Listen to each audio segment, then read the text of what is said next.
শুভ সকাল সবাইকে। এখন সময় হচ্ছে ৮টা বেজে ৩০ মিনিট আর এবারে গন্তব্য হচ্ছে আমার মালয়েশিয়া। সো আমি এখন ইতিমধ্যে এয়ারপোর্টের খুবই কাছাকাছি চলে এসেছি এবং যার পথে দেখতে পাচ্ছিলাম আমাদের থার্ড টার্মিনালের কাজ ইতিমধ্যে অলমোস্ট কমপ্লিট হয়ে গেছে। সো মাননীয় প্রধানমন্ত্রী হয়তোবা কিছুদিন বাদে এটাকে উদ্বোধন করবে এবং যার পথে ভাবছিলাম এই টার্মিনাল 3 দিয়ে কবে কোন এক দেশে যাত্রা করবো, আর এটা ভাবতে ভাবতে চলে আসলাম এয়ারপোর্টে। যেহেতু আমি প্রথমবারের মতন একাই ট্রাভেল করছি মালয়েশিয়াতে, সেহেতু আমি এয়ারপোর্টে একটু আর্লি আসি, কজ আমার মনে হচ্ছিল ইমিগ্রেশন হয়তো একটু ঝামেলা হতে পারে, আর সেটাই হয়েছে। সো প্রথমে আমি কিন্তু ইউএস বাংলা কাউন্টার খুঁজে এখান থেকে বোর্ডিং পাসটা নিয়ে ইমিগ্রেশন নাম্বার 2 গেট দিয়ে ঢুকে যাব। এখন এবার আসে আমার সমস্ত পেপারস ঠিক থাকার পরও কেন ইমিগ্রেশন ক্রস করতে দেওয়া হয়নি এবং এটার কারণে আমি কি কি ঝামেলা ফেস করি। তো প্রথমে আমাকে ইমিগ্রেশন আটকে দেওয়ার কারণ ছিল আমি একজন অ্যাডাল্ট, বাট আমার বাংলাদেশের প্রফেশন হচ্ছে একজন স্টুডেন্ট, আর আমি যাচ্ছি মালয়েশিয়া ট্যুরিস্ট ভিসাতে উইদাউট মাই ফ্যামিলি।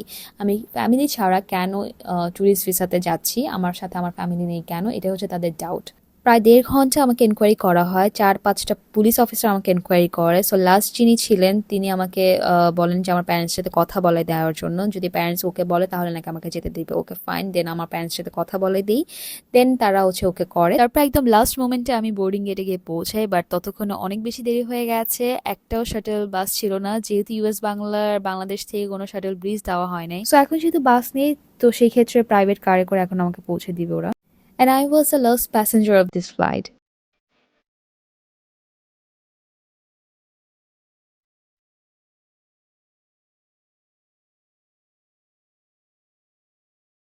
আর প্লেনে উঠে ঠিক ১ ঘন্টা পরেই কিন্তু কেবিন ক্রুরা খাবার সার্ভ করে, আর আমি এবার নিয়েছিলাম ফ্রাইড রাইস আর চিকেন। ওরা বেসিক্যালি ২টা আইটেম অফার করবে, একটা হচ্ছে বিফ আর একটা চিকেন। সো আমি চিকেন নিয়েছিলাম এবং সাথে ছিল ডেজার্ট অ্যান্ড ড্রিঙ্কস হিসেবে ছিল কোক।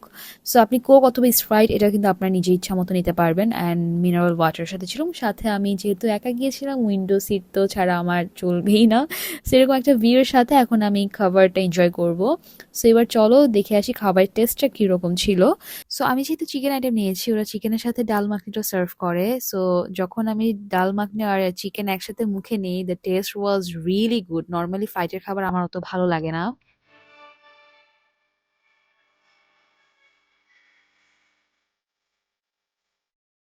সো খাওয়া দাওয়া শেষ করে ফ্লাইটের এখন সবাই লম্বা একটা ঘুম দিয়েছে, বাট আমি কেন যেন জার্নি টাইমে একদমই ঘুমাতে পারি না। সো কিছুক্ষণ বাদে কেবিন ক্রু এসে আমাকে কফি সার্ভ করলো।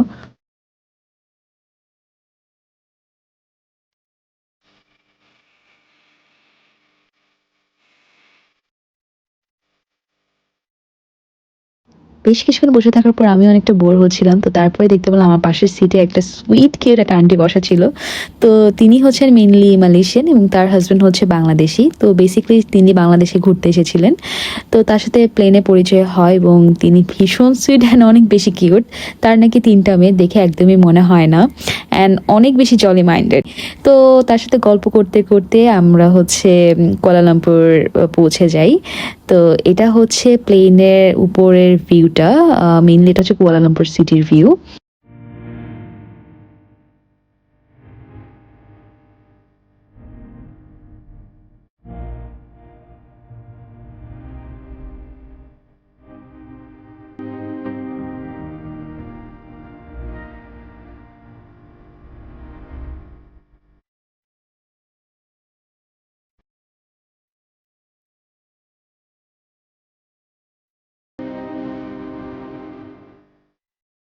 সো ফাইনালি 4 আওয়ার্স ফ্লাই করার পর মালয়েশিয়ার কুয়ালালামপুর ইন্টারন্যাশনাল এয়ারপোর্টে পৌঁছে গেলাম। আর আমার এই ফ্লাইটের কস্ট পড়েছিল 60,000 টাকা। যেহেতু বাংলাদেশ থেকে আসার সময় ইমিগ্রেশন অনেক বেশি ঝামেলা হয়, so I was little bit confuse যে আমাকে মালয়েশিয়ান ইমিগ্রেশনে কী কী কোশ্চেন করে, বা আমাকে মালয়েশিয়ান ইমিগ্রেশন থেকে রিটার্ন ব্যাক পাঠিয়ে দেয় কিনা আমার দেশে।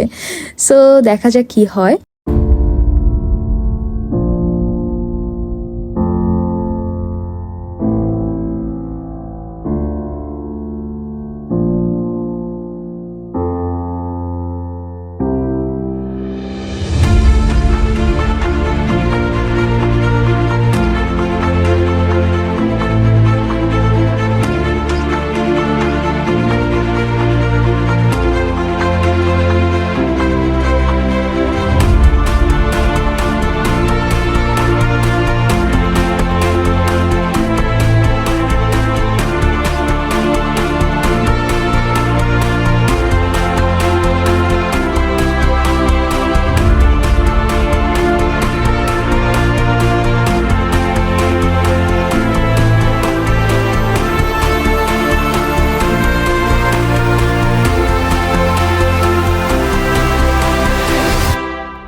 সো ফাইনালি গাইস আমি মালয়েশিয়ান ইমিগ্রেশন কমপ্লিট করে এখন লাগেজ কালেক্ট করতে চলে আসি।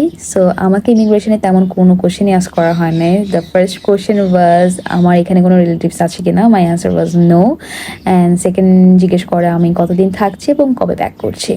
সো আমি প্রপার ওয়েতে 3টা কোশ্চেনের অ্যান্সার করি এবং তারপরেও আমাকে ছেড়ে দেয়। তো তেমন কোনো হ্যাসেলই এখানে আমার আসলে পোহাতে হয়নি, যেটা আমার নিজের দেশে হয়েছিল। তারপর এখান থেকে ব্যাগেজ ক্লেম করার পর আমি চলে যাই এয়ারপোর্টের মেইন গেট এবং ওইখান থেকে আমি একটা ট্যাক্সি বুকিং দিই এবং এখান থেকে আমি চলে যাই আমার ডিরেক্টলি হোটেলের উদ্দেশ্যে এবং আমার ট্যাক্সি ভাড়া পড়েছিল 150 থেকে 200 রিঙ্গিতের মতো। সো তুলনামূলকভাবে আমার কাছে বেশ এক্সপেন্সিভ মনে হয়েছে। তো গ্র্যাব যদি ইউজ করতে পারেন তাহলে খুবই কম খরচে আপনারা কিন্তু মেইন সিটিতে আসতে পারবেন। এবার আসে আমি কিভাবে মালয়েশিয়ার ভিসা প্রসেস করেছিলাম। যেহেতু এখন মালয়েশিয়ার ই ভিসা দিচ্ছে, সো আপনি চাইলে বাসায় বসে অ্যাপ্লাই করতে পারবেন এবং সেই ক্ষেত্রে আপনাকে খরচ করতে হবে মাত্র 3000 টাকা। যেহেতু আমি ফার্স্ট টাইম ট্রাভেল করছি সেই ক্ষেত্রে আমি কোনো রিস্ক নিতে চাইনি। আমি চলে যাই সরাসরি শেয়ার ট্রিপের মাধ্যমে ভিসা প্রসেস করতে এবং সেই ক্ষেত্রে আমাকে খরচ করতে হয়েছিল মাত্র 4300 টাকা।